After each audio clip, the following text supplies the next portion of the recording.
تاسو کلا یو شی حلالوي بل شی حراموي کلا وای زنانه به دا نخوري نو دا حرمت تاسو د کومې وجې نه بیانوي الذکرین حرم داغي سبب او علت نر کېدل دي نو بیا خو پکار و چې ټول نر حرام وي لایګي کې شعر کې د الله د رضا لپاره دا د قرآن د قرآن ترجمه په پښتو او په اردو دواړو کې دا سورت انعام دا 141 نمبر آیات نوالی تر 144 نمبر آیات پورې ویډیو اخیره پورې ګورئ خو لایک او شیر ضرور کړئ او سبسکرایب د نه نشي ستاسو په شیر کې دو سره کېدی شي چې یو کس منځګزاره جوړ شي دینداره جوړ شي ایماندار جوړ شي د چا یو 10 منټه هم چې د قرآن په ترجمه اورېدو باندې وځي دا موچته خبره ده یو آیات د قرآن یو آیات ترجمه یو سړی ووري صرف عمل په وکي یو نه کې الله پاک وته د 10 رکعات نفل نه زیات اجر ورکړي ویډیو اخیره پورې ګوره او په اخره کې به ان شاء الله تعالی تاسو ته په دې کې قرآن الفاظ هم خي او ته اردو می پښتو کې به مولانا مفتی سعید شاہ صاحب کراچی لانڈی توحید آباد کالونی نواشیب اسکیم کے سامنے والے تاسو ته ترجمه هم کوي اوس ویډیو اخیره پورې ګوره بعض خورای بعض نه خورای دا فرق ولې کوي عامل انثیین یا د حرمت وجہ سبب علت ماده کېدل دي نو بیا خو بکار و چې ټول مؤنث ماده حرام وي بعض خورای بعض نه خورای اما اشتملت علیه ارحام الانثیین یا هغه بچي چې د میخي او د غوا په خېټه کې دي هغه بچدانی هغه کې چې کوم شی دی هغه نروي او کماده نو کداغه بچدانی چې کوم شی باغې مشتمل دی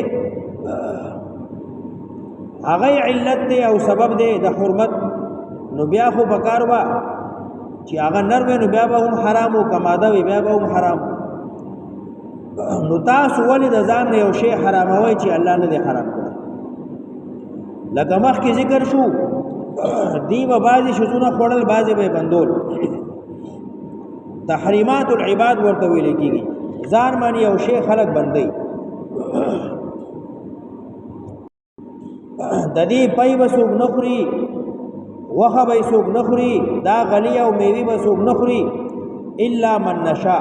ها که زمون خوښه شي چاله اجازت ورکړو نو هغه به خوري ای په منځ کې او په آخر کې مولانا مفتی سعید شاہ صاحب داسې یو خبره کړله که نه چې د قرآن نه چې تاسو به سره ذهن کولاو شي تاسو ایمان به سره تازه شي ویډیو اخره پورې ګورئ ښه او ځان پې پوه کړئ ځان او بعضې هغه ډنګر دي چې هغې باندې سورلي بند ده په هغې بار وړل بند دي نو دا چې تاسو بندوئ نو دا حرمت په دې کې د کوم ځای نه راغی الله خو نه دي حرام کړي تاسو ولې حراموئ زمونږ هر یو ویډیو قرآن درس د قرآن ترجمه د علماو بیانات ګوره دا اوس اخره پورې ګوره داسې زبردسته خبره یې کړله که نه ښه ورسره ځان پې پوه کړئ 4 قسمه مخکې ذکر شو او د قربانۍ هم دغه څاروي دي من الضأن 2 بزا ګډ او ګډه ومن المعز 2 پس او بزا 3 شو ومن الابل 2 او د اوښانو نه دواړه اوښ او اوښه ومن البقر 2 او د غوا نه دواړه غوا او غوی نو 4 دا شو 8 قسمه شو قل الذکرین حرم او یا دواړه نر حرام دي ام الانثیین یا دواړه ماده ای ماته وګوره ماته وګوره اوس شعر کا اوس شعر کا بیا به د نیر شي څه کوې اوس شعر کا یا خو خدای پاکه الله هغه ذات دی چې پیدا کړي دي باغونه سفرونو والا بې د سفرونو او کجورا او فصلونه مختلف دي ګډوډ دي میوې داغې خونه او انار یو شان دي وغیر متشابه او خونی بل شان ده خورای میوی داغی کله چې میوه وکي او ورکای حق داغی کله چې رزق قوبلی کله چې د ځمکې پیداوار داغی کټای وشوا نو بیا داغی حق ورکای لکه څنګه چې مال کی زکات ته دارنګ ځمکې پیداوار کی عشر دی عشر وی 1/10 کزمکا بارانی باران سره ازمکا وبکیږي نو بیا به 1/10 دا عشر ورکول کیږي 1/10 مطلب دی که د 1 लाख روپو پیداوار شو نو 10,000 روپۍ به خیراتی ورکړي 1 کروڑ کی 10 लाख روپۍ او کدا ازمکا بارانی نه ټیوب ویل ازمکا دا یا د بای وګول ورکړي نو بیا به د نصف عشر ورکړي 1/20 یعنی 1 लाख کی 15,000 1 کروڑ کی 15 लाख څومره چې پیداوار آمدنی داغي عشر یا نصف عشر دا دې کې زکات ده وآتوا حقه يوم حصاده يوم حصاده کله چې روز د لوا میوه په خشوا غوبل وشو عشر وشو میوه ګود شو نو بیا با دا حساب کوي او که غلې به وشو میوه برباد شو نو بیا به شي نور ولا تسرفوا انه لا يحب المسرفين ولا تسرفوا بزای مور کوي مال د غیر الله حساب کې مو باسي د باباګانو برخه کې مو باسي دا مال بزای ورکول دي ته وی اسراف ولا تسرفوا اسراف مکوي کم زی چې د ورکول دي هل د ورګي بزای مال ملګوي انه لا يحب المسرفين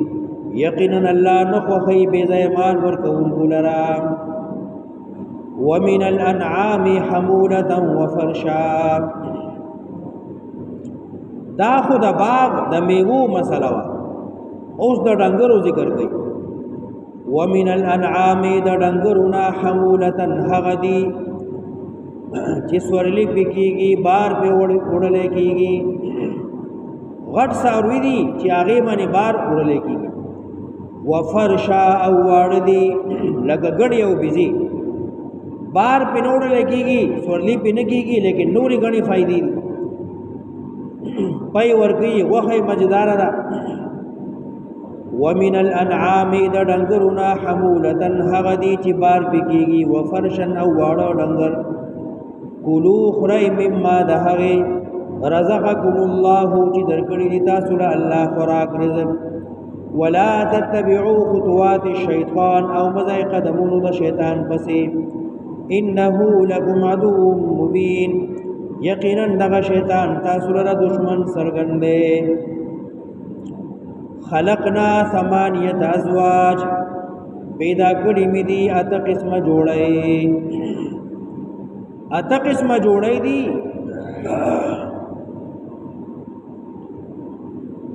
اته قسمه افراد دي من الضأن 2 د ګډونا 2 دي نر او ماده ګډ او ګډا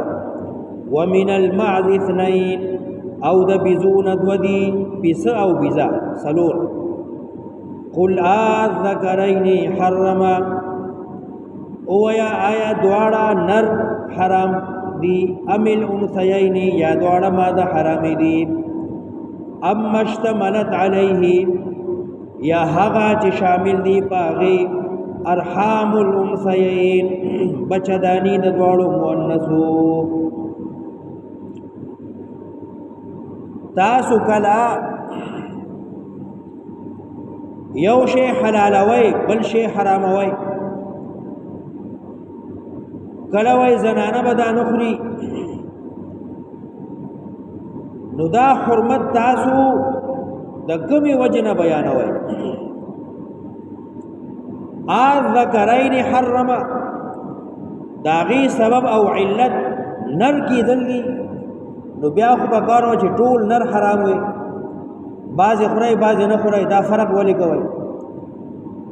امیل انثیین یا د حرمت وجه سبب علت ماده کېدل دي نو بیا خو به کار وشي ټول مؤنث ماده حرام وي بعضې خورئ بعضې نه خورئ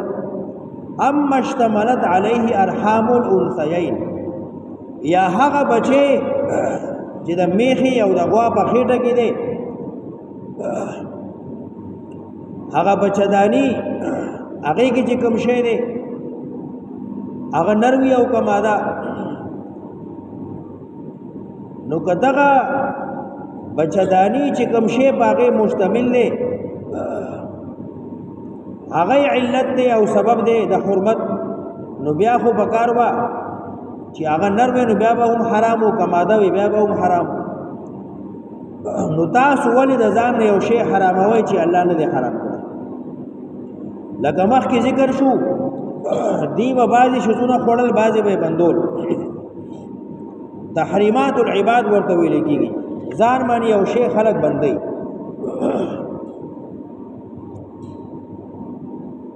وقالوا هذه انعام وحرث حجر 138 نمبر آیت مخکې بیگا سبق کې تل دا ډنګر دي او دا فصلونه دي غلی دي بند شوي دي لا يطعمها الا من نشاء بزعمه د دې پای به څوک نه خوري وخه به څوک نه خوري دا غلی او میوې به څوک نه خوري الا من نشاء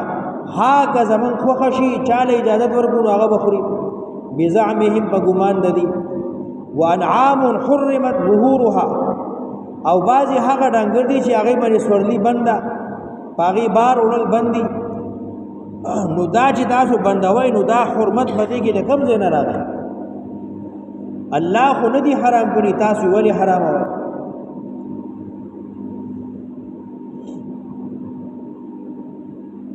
نبئوني بعلم ان كنتم صادقين دا عقلی دلیل تاسو سره عقلی دلیل نشته نو لاړ شه یو نقلی دلیل راوړئ که آسمانی یو کتاب کې دا خبره راغلی یا یو پیغمبر دا خبره کړي نو موږ ته وښیئ نبئوني بعلم خبر راکئ ماته د سند د ثبوت د علم ان کنتم صادقین که تاسو رښتینی سلور قسم مخکې ذکر شو او د قربانۍ هم دغه څاروي دي من الضأن اثنين بزا ګډ او ګډه ومن المعز اثنين پس او بزا سلور شو ومن الابل اثنين او د اوښانونه دواړه اوښ او اوښه ومن البقر اثنين او د غوانه دواړه غوا او غوی نو څلور دا شو اته قسمه شو قل الذکرین حرما او یا دواړه نر حرام دي ام الانثیین یا دواړه ماده اما اشتملت علیه ارحام الانثیین یا هغه چې شامل دي هغې ته بچداني د دواړو میندو مؤنثو ام کنتم شهدا یا آیا وای تاسو موجود اذ وصاکم الله بهذا کله چې بیانول تاسو ته الله دغه خبره کله چې الله تاسو باندې دا پابندي لګوله نو تاسو حاضر وای موجود وای فمن اظلم ممن افترا نو څوک زیات ظالم نه د هغه چا نه چې دروغ جوړي افترا جوړي علی الله الله باندې کذبا دروغ لیضل الناس چې خطا کی خلق لرا گمراه کی خلق لرا بغیر علم بغیر سره دلیل ان الله لا يهدي القوم الظالمين یقینا الله توفیق نور کی خون نه کوي هدایت نه کوي قوم ظالم لرا ای ماته وګوره ماته وګوره وس شعر کا وس شعر کا بیا بدنیر شي سکه وس شعر کا یا خو خدای پاک او بلا دا خبر ده لکه شرک د الله درزه د پر زمون د